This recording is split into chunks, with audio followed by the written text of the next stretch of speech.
విద్యను ఉపాధిపరం చేసే ప్రక్రియలో కింది కార్యక్రమాలను అమలు చేశారు. వాటిని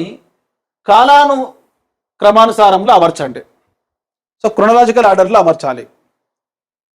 ప్రాతిపదిక విద్య, దీన్నే మనం ఇంగ్లీష్లో ఏమంటామంటే బేసిక్ ఎడ్యుకేషన్ అంటాం. ఈ బేసిక్ ఎడ్యుకేషన్, బేసిక్ నీడ్స్ను తీర్చే ఎడ్యుకేషన్, ఇది 1937లో వార్దా అనేటువంటి ప్రదేశంలో మహాత్మా గాంధీ ప్రతిపాదించారు.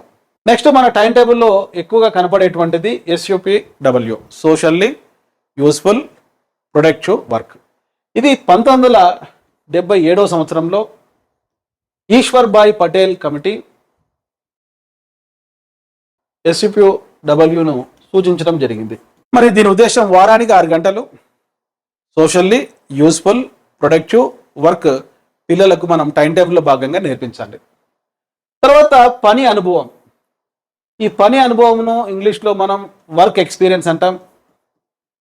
ఈ పని అనుభవం అనే కాన్సెప్ట్ 1964-66లో భారతదేశంలో తొలి జాతీయ విద్యా విధానానికి 1968 జాతీయ విద్యా విధానానికి ఆధారమైన మంచి రిపోర్ట్ సబ్మిట్ చేశాడు కొఠారి. దీన్ని కొఠారి కమిషన్ అంటాం.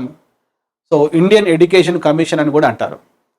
కొఠారి ఏమంటాడంటే విద్యలోని అన్ని స్థాయిలో పని అనుభవం, వర్క్ ఎక్స్పీరియన్స్ ఉండాలి. వారానికి కనీసం 3 గంటలు మనం కేటాయించాలంటాడు పని అనుభవానికి కొఠారి.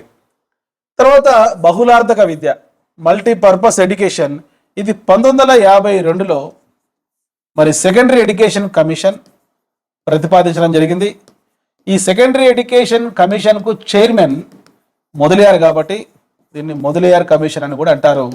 మొదలియార్ ఏమంటాడంటే 9th, 10th, 11th, 12th స్థాయిలో హయ్యర్ సెకండరీ లెవెల్లో మరి ప్రతి విద్యార్థికి కూడా మల్టీపర్పస్ కోర్సెస్కు సంబంధించిన ట్రైనింగ్ ఇవ్వాలంటాడు. ఆ కాలక్రమంలో ఇది ఫెయిల్యూర్ కావడం జరిగింది. ఇక్కడ అడిగిన ప్రశ్న, విద్యను ఉపాధిపరం చేసే ప్రక్రియలో కింది కార్యక్రమాలను అమలు చేశారు, వాటిని కాలానుక్రమంలో అమర్చండి. 1937 బేసిక్ ఎడ్యుకేషన్ అనేది మొదట వచ్చింది, ఇది 1. తర్వాత వచ్చింది ఏంటి చూడండి, ఇక్కడ 1952 మొదలియార్ కమిషన్. తర్వాత 4 అనేది దాని ఆర్డర్లో వస్తుంది. నెక్స్ట్ తర్వాత 1964లో వచ్చినటువంటి పని అనుభవం, వర్క్ ఎక్స్పీరియన్స్, సో 3.